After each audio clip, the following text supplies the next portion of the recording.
On commence, Inch'Allah. Alhamdulillahi Rabbil Alamin, wa salatu wa salamu ala ashrafil anbiya'i wal mursalin.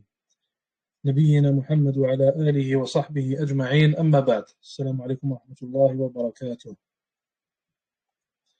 Donc, dernier cours, on avait vu l'arkan, les piliers. On a vu l'arkan qui sont les piliers. Est-ce qu'on a vu al-wajibat? Est-ce qu'on a vu les obligations ou pas encore? Est-ce qu'on est rentré dans les obligations ou pas encore?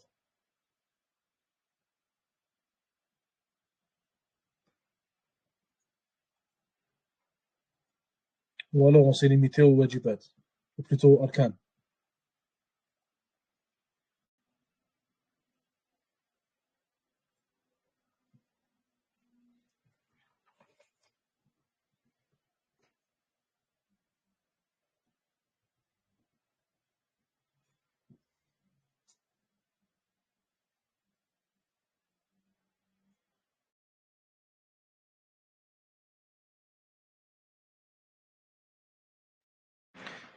Frère, vous êtes en train de dormir?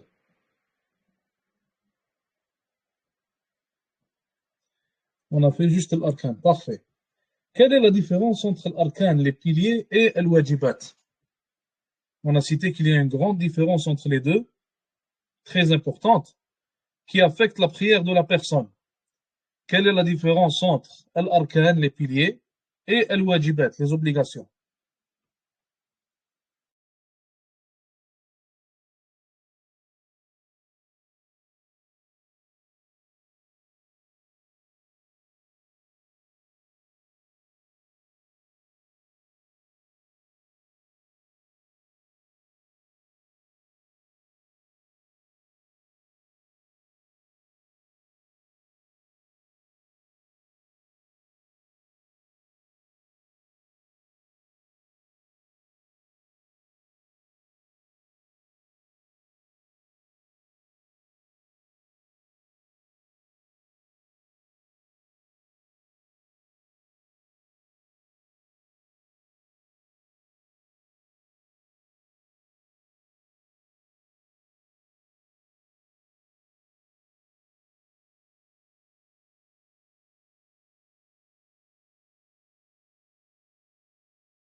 Donc, le rukn, si on le délaisse, on doit refaire la rak'a. Alors que le wajib, si on le délaisse, il peut être compensé avec sujoud de sahw. Je vous donne des exemples. Premier exemple. Premier exemple. Quelqu'un a prié 3 rak'at. À la troisième rak'a, il s'est rendu qu'à la première, il a oublié de lire le Fatiha. Qu'est-ce que cette personne devra faire? Qu'est-ce que cette personne devra faire?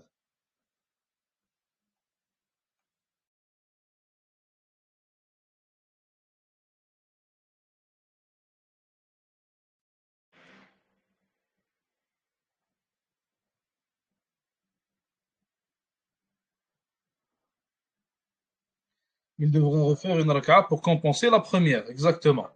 Donc cette personne, sujoud de sahw ne lui servira à rien. Il doit refaire la rak'a complète car elle a été annulée, due à l'absence d'un pilier. Une personne est en train de prier. Il est rendu au premier sujoud de la première rak'a. Il est rendu au premier sujoud de la première rak'a. Il s'est rendu compte en fait qu'il n'a pas lu le Fatiha. Quand il était en état de qiyam, il n'avait pas lu le Fatiha. Qu'est-ce qu'il fait dans ce cas-là? Qu'est-ce qu'il doit faire dans ce cas-là?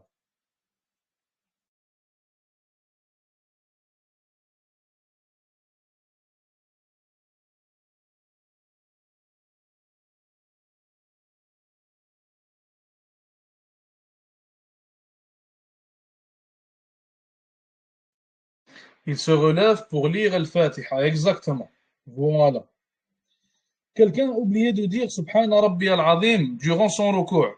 Qu'est-ce que cette personne devra faire? Quelqu'un a oublié de dire Subhana Rabbi al-Azim durant l'état de recours. Qu'est-ce que cette personne devra faire?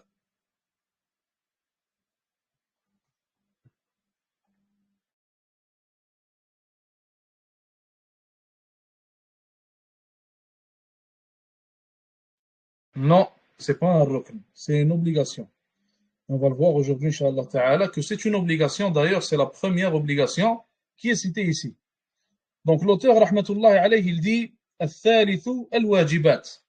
Donc, il va nous parler ici des obligations. وهي تسعة. Et les obligations sont du nombre de 9. Et les obligations qu'il a citées ici sont du nombre de 9, rahmatullahi ta'ala alayhi. Première et deuxième obligation. Première et deuxième obligation. Ou alors on va prendre la première puis la deuxième. La première, c'est التسبيح في الركوع.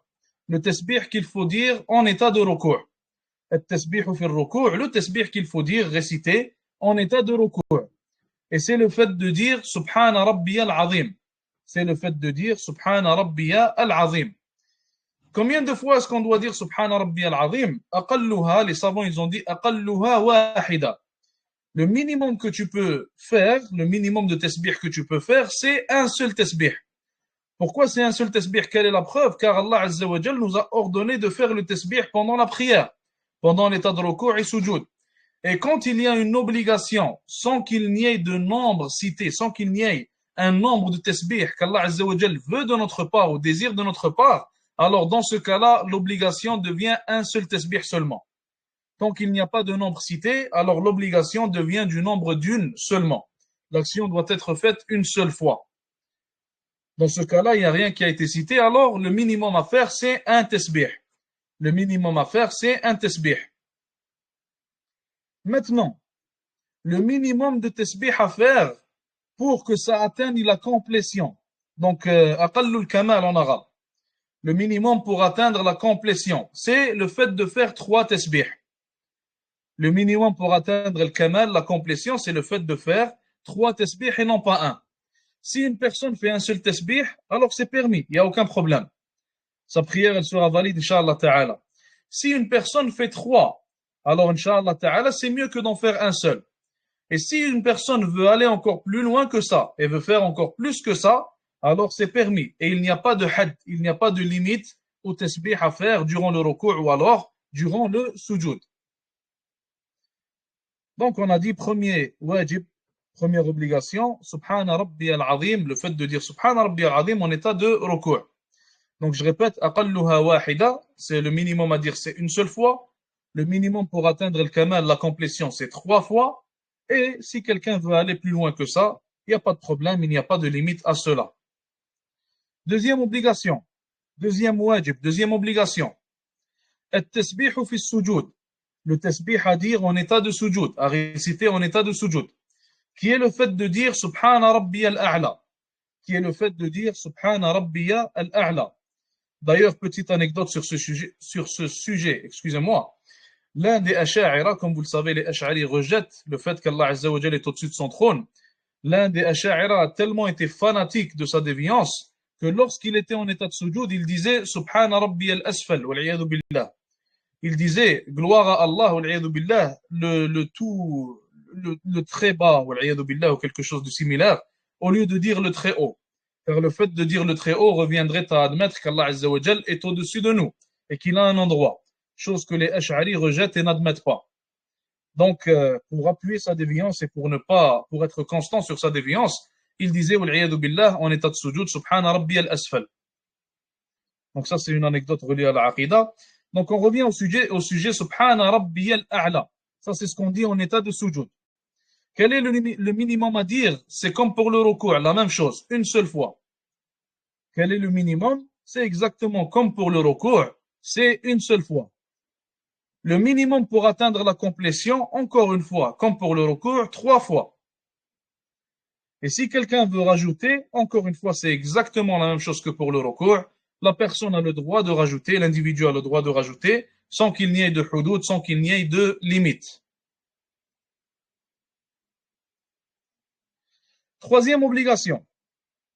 Troisième obligation. Il dit ici, rahimahullah, وَقَوْلُ سَمِعَ اللَّهُ لِمَنْ حَمِدَهُ وَرَبَّنَا وَلَكَ الْحَمْدُ. Et le fait de dire سَمِعَ اللَّهُ لِمَنْ حَمِدَهُ et de dire aussi par après رَبَّنَا وَلَكَ الْحَمْدُ. Est-ce que tout le monde doit dire سَمِعَ اللَّهُ لِمَنْ حَمِدَهُ? Est-ce que tout le monde doit dire سَمِعَ اللَّهُ لِمَنْ حَمِدَهُ?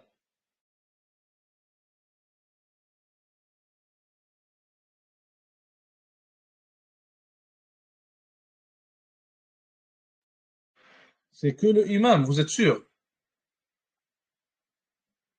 Le imam, il doit le dire, ça on est d'accord. Le ma'moum, il ne doit pas le dire, ça on est d'accord. Est-ce qu'il y a un troisième type de personne? Voilà, exactement. Rappelez-vous toujours que pour le salat, on a trois types de personnes qui performent la prière. On a premièrement le imam, celui qui est imam et il guide les gens dans la prière. On a deuxièmement celui qu'on appelle al-ma'moum, celui qui est guidé. Al-ma'moum en arabe, ça veut dire il est guidé par le imam. Ça veut dire il prie derrière un imam. Et on a troisièmement celui qui prie seul. Et on a troisièmement celui qui prie seul qu'on appelle en arabe al-munfarid, celui qui prie individuellement. Al-munfarid, celui qui prie individuellement. Pour ce qui est de Sami Allahu liman hamidah, le imam doit le dire. Sami Allahu liman hamidah, le imam doit le dire. Pour ce qui est de al-ma'moum, il ne doit pas le dire. Et pour ce qui est de al-munfarid, celui qui prie individuellement, lui aussi il doit le dire. Ça veut dire seulement deux parmi les trois types doivent le dire. Le imam premièrement et celui qui prie individuellement deuxièmement. Le seul qui ne doit pas dire Sami Allahu liman hamidah, c'est le ma'moum, celui qui prie derrière un imam. Est-ce que certains savants ils ont dit que le ma'moum aussi il doit le dire? Oui, certains l'ont dit. Sauf que Allah Ta'ala a'lam, c'est un avis qui serait peut-être un peu loin de sawab, de ce qui est correct. Wallahu a'lam, comme d'autres savants l'ont dit. Après, Rabbana wa lakal hamd. Après avoir dit Sami Allahu liman hamidah, on dit Rabbana wa lakal hamd. Et tous doivent dire Rabbana wa lakal hamd. Tous doivent dire Rabbana wa lakal hamd. Que ce soit le imam, que ce soit le ma'moum, que ce soit l'individu qui prie tout seul. Que ce soit l'individu qui prie tout seul. Est-ce que les femmes le disent à voix basse? Les femmes, il faut savoir en réalité, ou plutôt je vais vous poser la question. Est-ce qu'il y a une différence entre la prière de l'homme et celle de la femme? Y a-t-il une différence entre la prière de l'homme et celle de la femme? Non. Pourquoi non?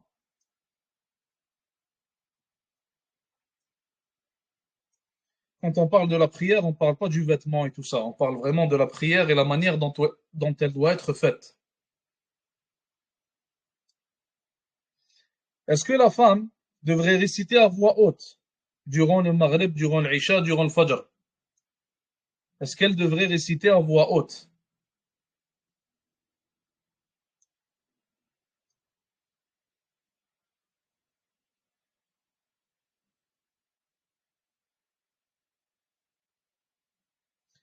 Si la femme est toute seule, exactement, si la femme est toute seule, elle peut réciter à voix haute. Si la femme est chez elle et qu'il n'y a pas d'hommes étrangers qui peuvent l'entendre, elle peut réciter à voix haute. Donc c'est la sunna pour elle aussi. Elle devrait suivre la sunna. Il n'y a aucune différence entre la prière de l'homme et de la femme. Il n'y en a aucune. Sauf que, dans certains cas, comme dans le cas où la femme, mathalan, sait que si elle récite à voix haute, ses voisins, par exemple, vont l'entendre, et il y a des hommes non mahram, alors dans ce cas-là, elle ne devrait pas. Si la femme dit Sami Allahu liman hamidah, Rabbana wa lakal hamd à voix haute, elle sait qu'il y a des hommes qui vont l'entendre, alors elle ne devrait pas, encore une fois. Donc, même pour l'homme d'ailleurs, Sami Allahu liman hamidah, Rabbana wa lakal hamd, ce n'est pas à dire à voix haute. Ce n'est pas à dire nécessairement à voix haute. Resserrer les bras en soujoud, en fait, en réalité, il y a rien qui dit que la femme, elle diffère de l'homme dans ce cas-là. Plutôt, elle doit faire comme l'homme. Elle doit faire exactement comme l'homme le fait. Donc, il n'y a pas de différence entre la prière de l'homme et de la femme, exactement comme le frère a dit. Car le Nabi, alayhi salatu wassalam, il a dit, priez comme vous m'avez vu prier. Exactement. Et ça s'applique pour les hommes ainsi que pour les femmes. Il n'y a pas de différence. La position des pieds en qiyam, je n'ai pas compris la question. Si c'est possible d'élaborer. On continue, Inch'Allah.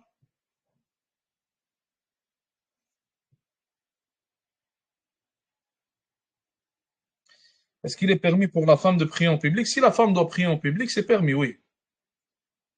Si elle doit prier en public, c'est permis. Bien sûr, il est mieux pour elle de prier chez elle, comme le Nabi alayhi salatu wassalam, il l'a dit dans les hadiths, la meilleure prière de la femme, c'est celle qu'elle prie chez elle. La prière de la femme chez elle est meilleure pour elle que dans la mosquée. Et la prière de l'homme à la mosquée est meilleure pour lui que la prière chez lui. Donc, pour l'homme, là, on parle des prières obligatoires et non pas surérogatoires. Le fait de prier les nawafil à la maison pour l'homme, parfois, ça peut être mieux. On continue. Quatrièmement, quatrième obligation, il dit ici, وَالتَّكْبِيرُ غَيْرَ تَكْبِيرَةِ الْإِحْرَامِ وَالتَّكْبِيرُ غَيْرَ تَكْبِيرَةِ الْإِحْرَامِ. Toutes les fois où tu dis Allahu Akbar dans la prière sont des obligations. Tous les moments auxquels tu dis Allahu Akbar dans la prière sont des obligations. Sauf une seule exception qui est le premier takbir de l'ouverture de la prière. Sauf une seule exception qui est le premier takbir de l'ouverture de la prière. D'ailleurs, il y avait une information importante que je devais vous citer, reliée au cours passé. Si quelqu'un est en train de prier derrière un imam et que le imam est en train de dire Allahu Akbar pour commencer la prière et que la personne, elle dit Allahu Akbar, donc elle fait takbirat al-ihram en même temps que le imam, beaucoup parmi les savants disent que sa prière est invalide. Beaucoup parmi les savants disent que sa prière, elle est invalide. Il faut laisser le imam dire Allahu Akbar et le laisser finir sa parole. Après qu'il l'ait fini, tu peux dire Allahu Akbar pour rentrer dans la prière. Donc si tu le dis en même temps ou alors avant lui, beaucoup parmi les savants, surtout avant, ça c'est clair, mais s'il le dit en même temps, beaucoup parmi les savants invalident la prière de cet individu. Cinquièmement, والتشهد الأول. Cinquièmement, والتشهد الأول. التشهد الأول. Donc, donnez-moi juste une seconde. التشهد الأول, on a parlé de التشهد الأخير dans la prière, le dernier tashahhud. On a cité le dhikr qu'il fallait dire à ce moment-là. Et on a dit qu'il y avait une différence entre التشهد الأخير qui est un pilier et التشهد الأول, donc التشهد الأول qui est fait après avoir prié 2 rak'at. Il y a une seule prière qui ne contient pas de premier tashahhud. Il y a une seule prière qui ne contient pas de premier tashahhud. Quelle est cette prière-là?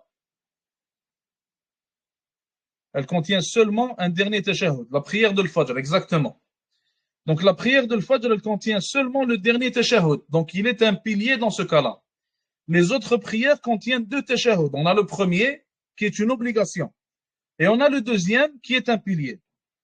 On a le premier qui est obligatoire, le deuxième qui est un pilier. Donc, je vous donne un exemple. Si je suis en train de prier, mathalan, je me suis levé pour la 3e raka'a et j'ai oublié de faire le tashahhud. Qu'est-ce que je fais? Là, on parle du premier tashahhud. Qu'est-ce que je fais?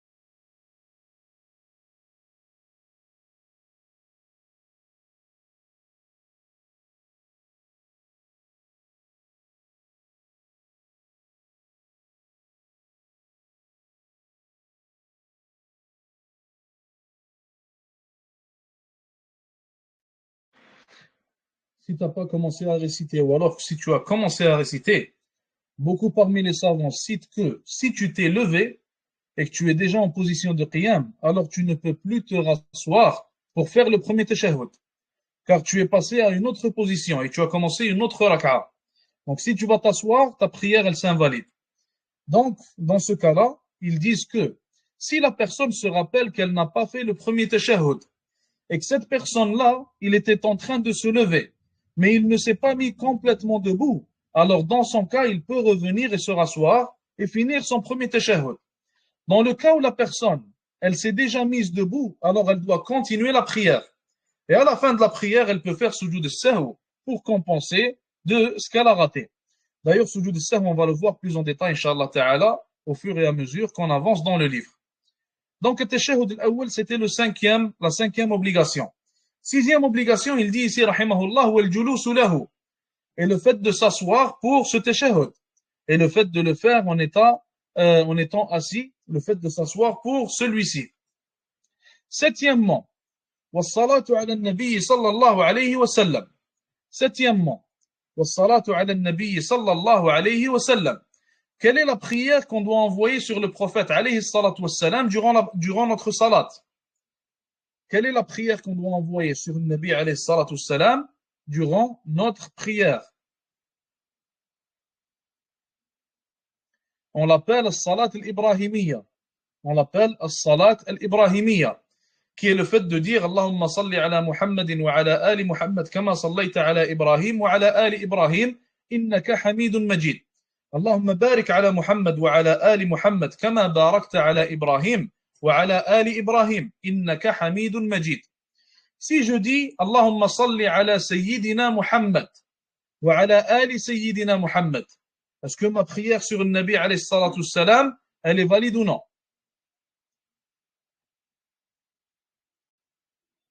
Elle est valide. Pourquoi elle est valide? Je vous répète la question. Si je dis Allahumma salli ala Sayyidina Muhammad wa ala ali Sayyidina Muhammad, est-ce que ma prière sera valide ou non?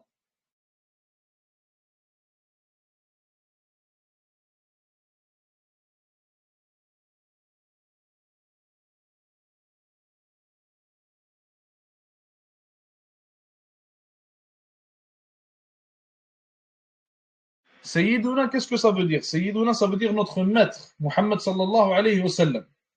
Si on dit en dehors de la prière Sayyidina Muhammad, si on dit en dehors de la prière notre maître Muhammad alayhi salatu wassalam, c'est une chose qui est permise et c'est un signe de respect.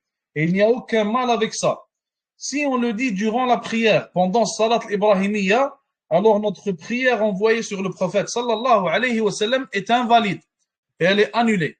Pourquoi est-ce qu'elle est annulée? On a cité cette règle maintes et maintes fois. Pourquoi est-ce qu'elle serait annulée? Citez-moi la règle et expliquez-la moi. Donc citez-moi la règle et expliquez-la moi.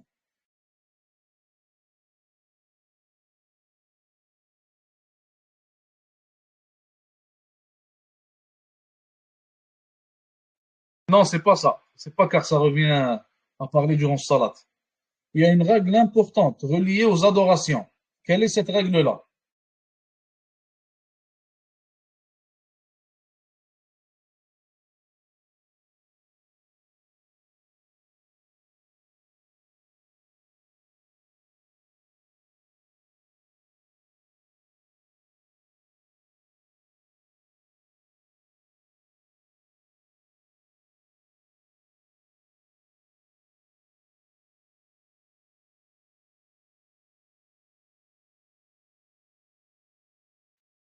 C'est pas ça la règle, non. Regardez. Al-ibadatu tawqifiyya. Al-ibadatu tawqifiyya. C'est ça la règle. Qu'est-ce que ça veut dire en français? Ça veut dire que les adorations se limitent aux preuves. Les adorations se limitent aux preuves. Qu'est-ce qu'on veut dire par là? On veut dire que si tu fais une adoration, alors elle doit avoir une preuve quelque part prouvant qu'elle est légiférée en islam. Elle doit avoir une source quelque part en islam. Maintenant, quand une adoration a une source quelque part, مثلا, un verset nous parle d'une certaine adoration, ou alors un hadith nous parle d'une certaine adoration, comme la prière par exemple. On va prendre l'exemple de la prière. Est-ce qu'on peut rajouter quelque chose dans cette adoration, ou alors est-ce qu'on doit la prendre telle qu'elle a été citée? Est-ce qu'on doit rajouter quelque chose ou la prendre telle qu'elle a été citée? La réponse, on la prend telle qu'elle a été citée dans le hadith ou alors dans le verset. On n'y rajoute rien. Si par exemple je rajoute une raka'a dans la prière de Dhuhr, est-ce que cette prière-là sera valide? La réponse est non. Cette prière-là sera invalide, elle sera rejetée. Et ça sera une innovation de ma part. Qu'Allah Azza wa Jal nous en préserve. Si je vais rajouter dans la prière, dans la salat Ibrahimiyya, dans les prières qu'on envoie sur le Nabi alayhi salatu wassalam, dans la prière, si je vais rajouter un mot dans cette prière-là, qui est une adoration, cette prière-là est une adoration. Si j'y rajoute un mot, alors j'aurais rajouté quelque chose dans cette adoration qui n'en fait pas partie. Et je serais allé à l'encontre de la règle qui dit al-ibadatu tawqifiyya. Les adorations se limitent aux preuves. Et donc les adorations, il ne faut rien y ajouter, rien y diminuer. Si j'ajoute le mot Sayyiduna, qui ne fait pas partie de cette adoration, alors j'aurais rajouté quelque chose dans cette adoration et j'aurais fait la même chose que celui qui va rajouter une raka'a mathalan dans la prière de Dhuhr, ce qui viendra annuler les salutations que j'envoie sur le Nabi alayhi salatu wassalam. Donc le fait de dire Sayyiduna en dehors de la prière, il n'y a aucun mal à ça. Le fait de le dire dans la prière qui est une adoration et dans Salat l'Ibrahimiyya qui est une adoration, dans ce cas-là, c'est invalide, il ne faut pas le faire. Donc il faut répéter As-Salat l'Ibrahimiyya exactement comme elle nous a été rapportée. Maintenant, il faut savoir que l'avis populaire chez les Hanabila, c'est que la prière envoyée sur le Nabi alayhi salatu salam, As-Salat l'Ibrahimiyya, c'est un rukn chez les Hanabila. Habituellement, c'est un pilier. Ça, c'est l'avis qui est populaire. Dans ce livre-là, l'auteur a choisi une autre opinion selon les preuves qui lui sont parvenues. Donc, il a dit que c'est une obligation et non pas un rukn. Huitièmement, at-taslimatu thaniya. Le deuxième taslim. At-taslimatu thaniya. Le deuxième taslim. Et on a parlé de ça dans le cours passé. On a dit que certains le voient comme étant sunnah, mais ça, wallahu ta'ala a'lam, c'est invalide.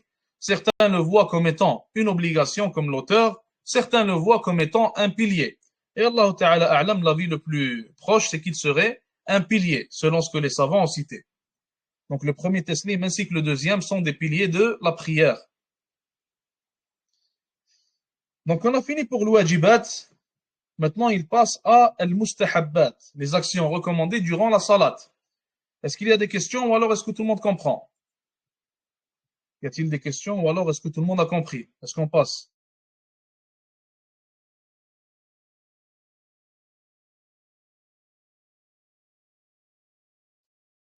Ça ne revient pas vraiment à parler, non. Car la personne qui fait ça, qui ajoute cet ajout, il pense que cet ajout-là fait partie de Salat l'Ibrahimiyya. Donc il pense qu'il fait partie de cette adoration. Donc il n'est pas en train de parler ou de dire des paroles qui n'ont aucun lien avec la prière. Donc, al-mustahab, les actions recommandées. Al-mustahab. Minhu qawlun wa minhu fi'l. Il dit qu'il y a des actions recommandées et il y a des paroles recommandées. Il commence avec les paroles en disant, première parole recommandée dans la prière, al-istiftah, ce qu'on appelle dua al-istiftah, l'invocation du commencement de l'ouverture de la prière. Donc cette invocation, quand est-ce qu'elle vient? Elle vient après notre takbir. Lorsqu'on dit Allahu Akbar, qu'on rentre dans la prière, ce qui vient juste après, donc l'action recommandée qui vient juste après, c'est dua al-istiftah, l'invocation de l'ouverture de la prière, du commencement de la prière. Et il y a différentes invocations à faire. L'une des invocations populaires, mathalan, Allahu Akbar kabira, walhamdulillahi kathira, wa subhanallahi bukratan wa asila. Donc ça, c'est l'une des invocations de l'ouverture de la prière. Il y en a pas mal d'autres. Donc c'est une sunna de faire cette invocation-là. Et c'est aussi une autre sunna d'alterner entre les différentes invocations de l'istiftah. Donc c'est une sunna, par exemple, de prier dhuhr et de commencer avec une invocation de l'ouverture de la prière. Et quand tu pries l'asr, tu en utilises une autre. Pour le maghrib, tu vas en utiliser une troisième, etc. C'est une sunna d'alterner entre ces différentes invocations-là. Et c'est ce que le prophète, alayhi salatu wassalam, faisait. C'était sa sunna, c'était son habitude, sallallahu alayhi wa sallam. Deuxième parole recommandée. At-ta'awwudh, le fait de chercher refuge auprès d'Allah Azza wa Jal. Donc dire A'udhu billahi minash shaytanir rajim. At-ta'awwudh. Certains ont cité que Ta'awwudh était une obligation. Mais en réalité, Inch'Allah Ta'ala, les savants ont cité que c'est une sunna. At-ta'awwudh. Et le ta'awwudh vient juste après dua l'istiftah. Le ta'awwudh vient juste après dua l'istiftah, l'invocation de l'ouverture de la prière. Donc on peut dire A'udhu billahi minash shaytanir rajim. On peut aussi dire A'udhu billahi as-sami'il alim minash shaytanir rajim. Troisième parole recommandée, al-basmala. Le fait de dire Bismillahir Rahmanir Rahim. Al-basmala. Donc al-basmala vient juste après ta'awud. Elle vient juste après la recherche de refuge auprès d'Allah Azza wa Jal. Est-ce que la basmala, elle est dite à haute voix ou alors à basse voix? Il y a une différence d'opinion entre les savants. Est-ce qu'on l'a dit à basse voix ou alors à haute voix? Il y a une différence d'opinion entre les savants. Certainement, vous avez déjà entendu certains imams dans certaines mosquées la dire à haute voix. Lorsqu'il commence la prière, il dit A'udhu billahi minash shaitanir rajim, bismillahir rahmanir rahim. Et tout le monde l'entend. Mais habituellement, ce qu'on trouve au masajid, c'est que le imam va la réciter à basse voix et personne ne va l'entendre. Al-basmala, donc le fait de dire bismillahir rahmanir rahim. Maintenant, est-ce qu'on dit A'udhu billahi minash shaitanir rajim, bismillahir rahmanir rahim seulement à la première rak'a ou est-ce qu'on le dit aussi dans les autres rak'a? Encore une fois, différence d'opinion entre les savants. Certains ont dit seulement à la première rak'a. Certains ont dit on peut le réciter aussi dans les autres rak'at. Et la différence d'opinion est basée sur une compréhension. Quelle est cette compréhension ou cet avis? En fait, elle est basée sur un certain questionnement, je devrais l'appeler plutôt comme ça. Quel est ce questionnement? Est-ce que la récitation qu'on fait dans la prière, est-ce que la récitation qu'on fait dans chaque rak'at, elle est propre à la rak'a? Ou alors est-ce que la récitation de toute la prière est comptée comme étant une récitation? Est-ce que chaque récitation, donc le Fatiha, on la lit à chaque rak'a, mais est-ce qu'on dit que les 4 fois où on lit le Fatiha dans la prière, mathalan, sont une seule récitation? Ou alors est-ce qu'on dit pour chaque rak'at, il y a sa propre récitation?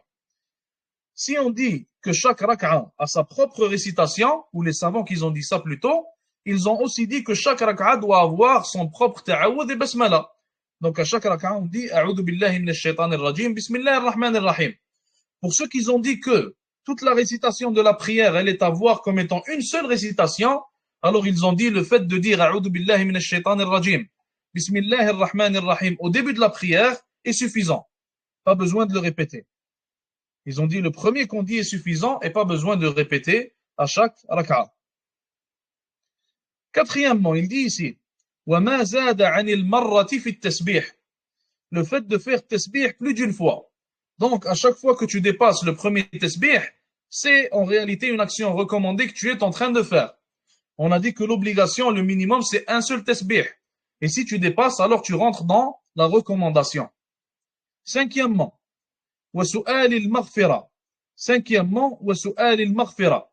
Donc, su'al al-maghfira, je ne sais pas s'il parle ici du fait de dire Rabbi ghfirli entre les deux sujoud, ou alors s'il parle du fait qu'on demande après, vers la fin de la prière, après la salat sur une nabi, alayhi salatu salam, on dit, nata'awadhu billah, on cherche refuge auprès d'Allah à propos de certaines choses, comme il a été cité dans le hadith du prophète, alayhi salatu salam. Mais on dirait plutôt, Allahu a'lam, qu'il parle ici du fait de dire Rabbi ghfirli entre les deux sujoud dans la prière.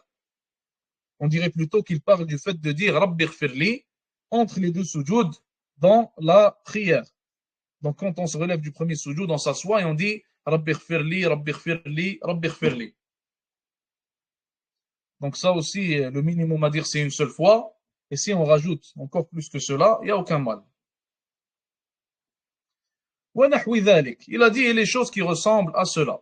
Et les choses qui ressemblent à cela. Et il y a des actions recommandées. Et il y a des actions recommandées. Comme le fait de lever les mains. Comme le fait de lever les mains. On lève les mains dans la prière à 4 reprises. On lève les mains dans la prière à 4 reprises. Quand est-ce qu'on lève les mains dans la prière? Quand est-ce qu'on lève les mains dans la prière? Quand est-ce qu'on fait ce qu'on appelle al-raf'a? Donc, premièrement, quand on fait le premier takbir, est-ce qu'on le fait avant de commencer ou alors pendant qu'on fait le takbir? On le fait pendant le takbir. On le fait pendant le takbir. Deuxièmement, lorsqu'on va en état de ruku', on dit Allahu Akbar et on lève les mains. Lorsqu'on va en état de ruku', on dit Allahu Akbar et on lève les mains, puis on va en état de ruku'. Troisièmement, lorsqu'on se relève du ruku', lorsqu'on dit Sami Allahu liman hamidah, on lève les mains. Donc lorsqu'on se relève du ruku'. Donc ces trois-là sont recommandés. Ces trois-là sont recommandés dans le madhab hanbali. Et il y a un quatrième rafa', un quatrième moment auquel on lève les mains qui est aussi recommandé, mais pas dans le madhab hanbali. Dans le madhab Hanbali, Cheikh Mutlaq al-Jasir, il a dit que c'est permis. Donc le quatrième raf', il est permis, mais pas recommandé. Chez d'autres savants, il est recommandé. Quand est-ce qu'il a lieu? Il a lieu après qu'on se lève du premier tashahhud, lorsqu'on commence la troisième raka'a. Donc on a fini le premier tashahhud, on dit Allahu Akbar, on se lève, et lorsqu'on dit Allahu Akbar et on se lève, on fait ar-rafa'. On fait ce qu'on appelle ar-rafa'. Donc ça, c'est le quatrième moment auquel on le fait. Comme j'ai dit, à ce quatrième moment-là, chez les Hanabila, c'est permis. Chez d'autres savants, c'est recommandé. Certains madhahib comme les Hanafi, ils n'ont pas de rafa'. Ils n'ont pas du tout de rafa'. Certains Maliki, ils sont aussi de cet avis-là. Donc il n'y a pas de rafa' chez eux. Il n'y a aucunement le rafa' chez eux durant toute la prière. À part, bien sûr, au moment où on dit Allahu Akbar au début de la salat. Ça, c'est une autre histoire. Mais sinon, pendant la prière, ils n'ont pas de rafa'. Wal-wad'i. Wal-wad'i. Al-wad' c'est le fait de tenir les mains. Al-wad'u, c'est le fait de tenir les mains. Donc, le fait de mettre la main droite sur la main gauche, c'est ce qu'on appelle al-wad'. Et cette action-là, elle est recommandée. Cette action-là est une sunna, ce n'est pas une obligation. C'est encore moins un pilier. Donc, vu que c'est une sunna, lorsqu'on va voir des gens, mathalan, baisser leurs bras, comment est-ce qu'on doit se comporter face à ça? Si on voit quelqu'un, mathalan, qui baisse son bras, ses deux bras, comment est-ce qu'on doit se comporter face à ça?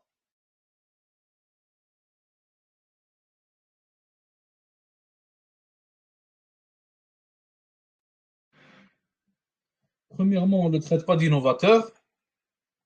Deuxièmement, on ne va pas l'insulter comme le font certains. On ne va pas insulter quelqu'un ou se battre avec lui ou faire tout un problème à cause d'une sunna qu'il n'est pas en train de faire, surtout lorsqu'il y a divergence, si lui il pense que ce n'est pas la sunna. Quatrièmement, on ne va pas faire comme certains font. Tu vas voir que leur chaîne YouTube ou alors tous leurs durous ne se basent que sur ça. Ils sont toujours en train de parler du gars qui baisse les bras, toujours en train de parler mal de lui, toujours en train de le réfuter. Au même moment où on a des gens qui se font massacrer à Gaza, tu as des gens sans cervelle. Ça fait 2 ans qu'ils postent des vidéos et des durous qui ne parlent que de ça. Critiquer quelqu'un qui ne fait pas une sunna. Alors qu'on a des gens qui sont en train de mourir de faim.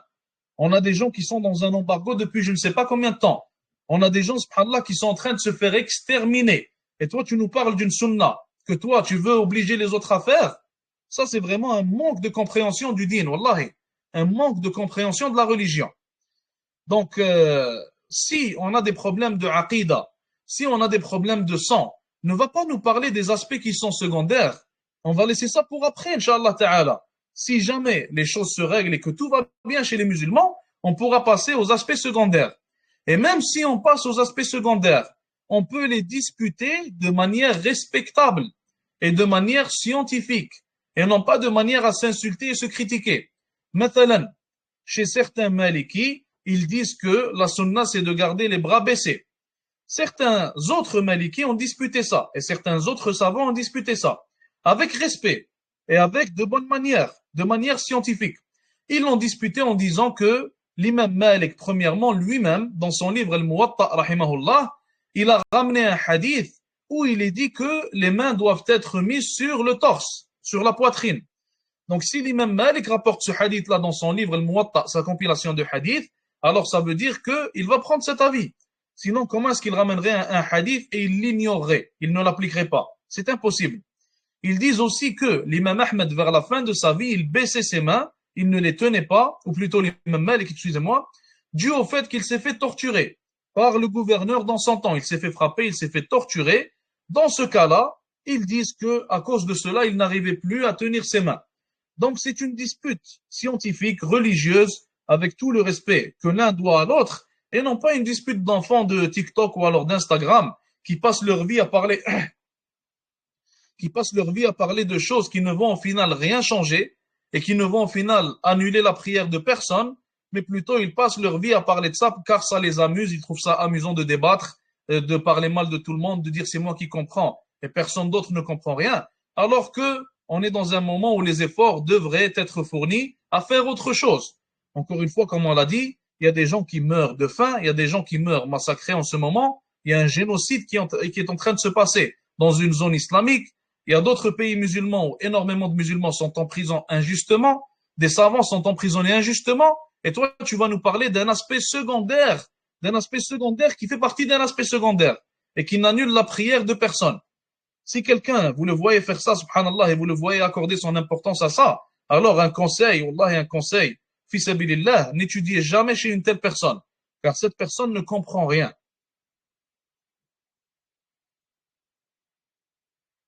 Chez les Hanabila, on met ses mains sous le nombril, oui.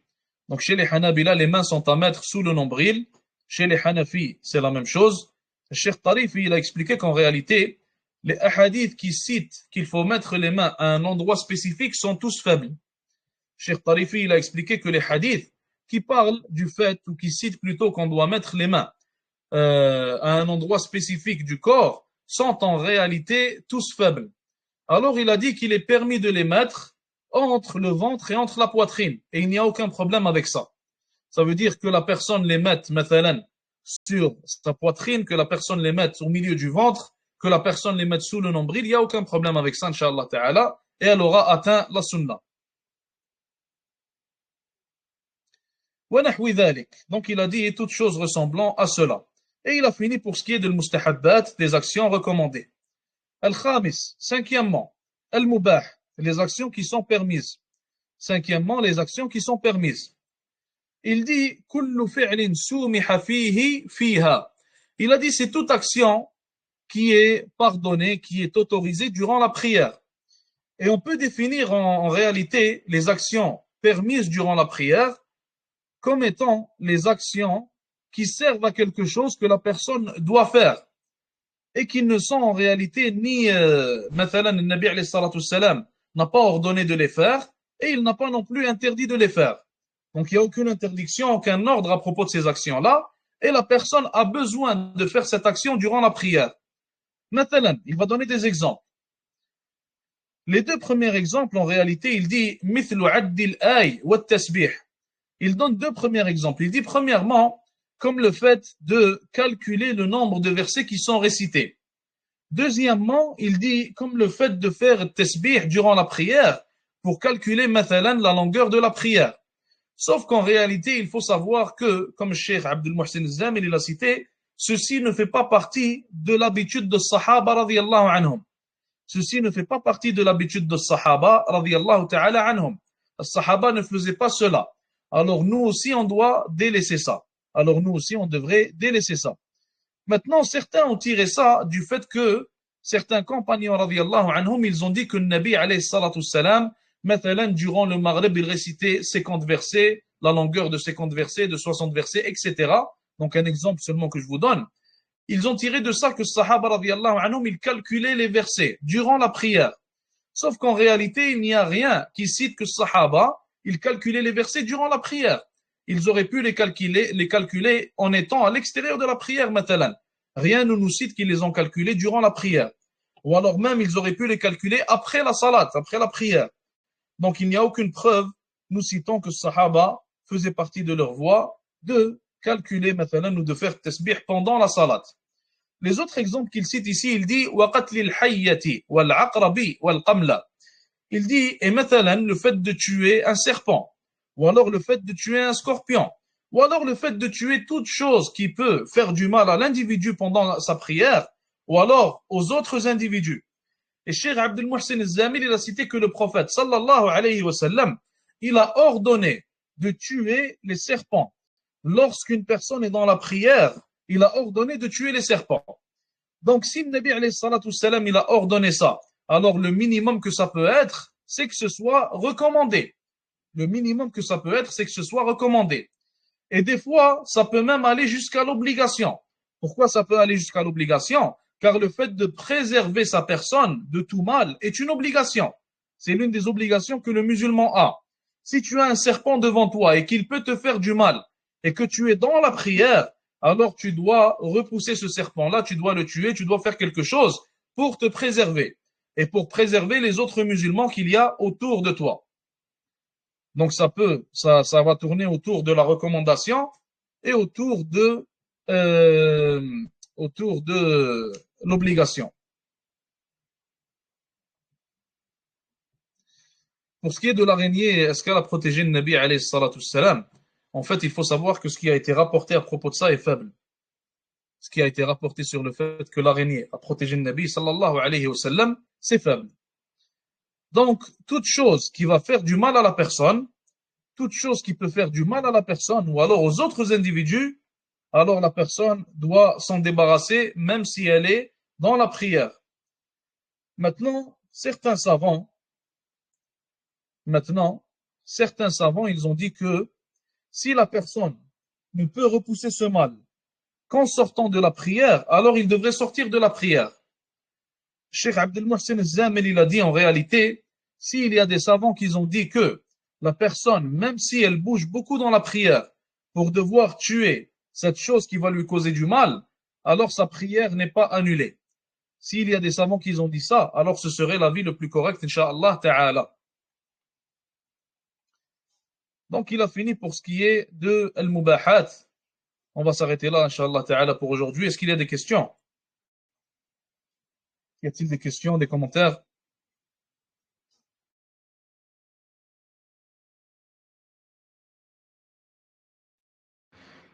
Est-ce que dire Rabbi Khfirli chez certains, entre les deux sujouds, est une obligation? Il me semble, Allah Ta'ala a'lam que oui. Je ne me rappelle pas très bien, mais il me semble, Allah a'lam que oui. Chez certains, c'est une obligation.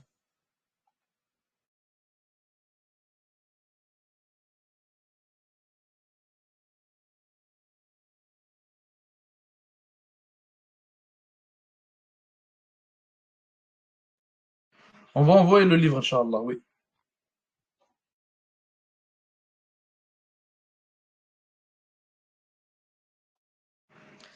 Il n'y a pas vraiment de livre, est-ce qu'on peut dire un livre contemporain Hanbali qui parle de la vie officielle? Allahu a'lam, mais Allah Ta'ala a'lam. Mais il y a les avis des savants contemporains qui sont trouvables un peu partout. مثلا Amir Bahjat, مثلا Cheikh Mutlaq al-Jasir, Cheikh Abdel Salam Chouaïr. Donc eux sont en réalité parmi les piliers du madhab Hanbali de nos jours. Donc leurs avis en réalité sont trouvables un peu partout. Sur les vidéos, sur YouTube, il y a aussi moyen de les questionner, d'avoir leur numéro, etc.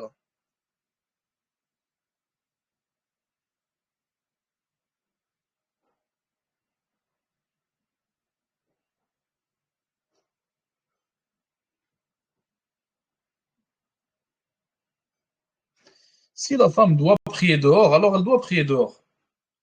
Si le temps passe, مثلا, ou quoi que ce soit, elle doit prier dehors, il n'y a aucun problème avec ça.